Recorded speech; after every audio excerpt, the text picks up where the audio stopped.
Hello student, LBT study চ্যানেলের পক্ষ থেকে সবাইকে স্বাগত। আজকের ভিডিওতে আরেকটি নতুন প্রশ্নপত্র নিয়ে আলোচনা করা হবে দ্বিতীয় শ্রেণী স্বাস্থ্য ও শারীরিক শিক্ষা বিষয় নিয়ে। এই ভিডিওর প্রশ্নপত্রটি নতুন, তাই তোমরা প্রথম থেকে শেষ পর্যন্ত ভিডিওটি দেখবে। তোমাদের 20 নাম্বার থাকবে, 40 মিনিটের। শিক্ষার্থীর নাম, রোল নাম্বার এবং বিদ্যালয়ের নাম লিখবে তোমরা। একে রয়েছে সঠিক উত্তরের মাথায় টিক চিহ্ন দাও। কয়ে আমাদের রাষ্ট্রীয় প্রতীকে 4টি, 5টি না 3টি সিংহ দেখা যায়? কি হবে? 4টি। নাম্বার খয়ে আমাদের শৌর্য ও তেজস্বিতার প্রতীক হলো হাতি, ষাঁড়, সিংহ, হবে সিংহ। গতে প্রতিদিন সকালে ও রাতে জলে চোখ পরিষ্কার করতে হবে কি? পুকুরের, নদী না জলকূপ ট্যাপের জলে? হবে নলকূপ ট্যাপের জলে।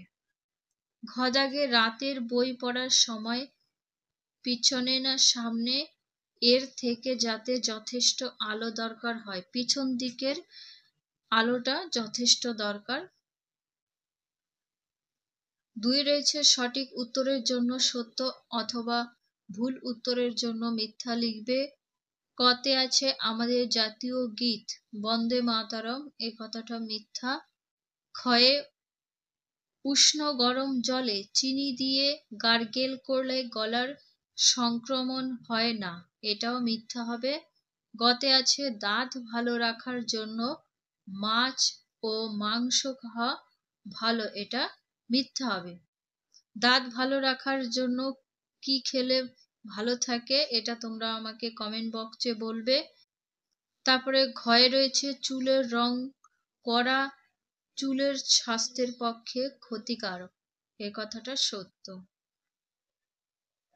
3 দাগে রয়েছে শূন্যস্থান পূরণ করো। কয়ে আছে কখনো হব না সুখী গরিবের দুঃখী। খতে বন্দে মাতরম স্বাধীনতা সংগ্রামে জনগণের অনুপ্রেরণার উৎস ছিল। গতে কি হবে? নখ কাটার যন্ত্র দিয়ে নিয়মিত নখ কাটতে হবে। নাম্বার ঘয়ে হাঁচি কাশির সময় মুখ থেকে কি বেরোয়? জলীয় বাষ্প বা থুতু বার হয়। 4 রয়েছে নিচের প্রশ্নগুলি উত্তর দাও। নাম্বার কয়ে আছে বই পড়ার সময় চোখের থেকে বই কত ফুট দূরে রেখে পড়তে হয়? বই পড়ার সময় চোখের থেকে বই অন্তত 1 ফুট দূরে রেখে বই পড়তে হবে। খতে আমাদের জাতীয় গীত কে রচনা করেন? আমাদের জাতীয় গীত রবীন্দ্রনাথ ঠাকুর রচনা করেন। গতে আছে কখন সাবান দিয়ে হাত ধুতে হবে? খাবার খাওয়ার আগে এবং পরে, শৌচের পরে সাবান দিয়ে হাত ধুতে হবে। এই ছিল তোমাদের দ্বিতীয় শ্রেণী স্বাস্থ্য ও শারীরিক শিক্ষার প্রশ্নের প্যাটার্ন। ভিডিওতে বেশি বেশি করে লাইক করো, কমেন্ট করো এবং বন্ধুদের কাছে ভিডিওটি শেয়ার করে দিও।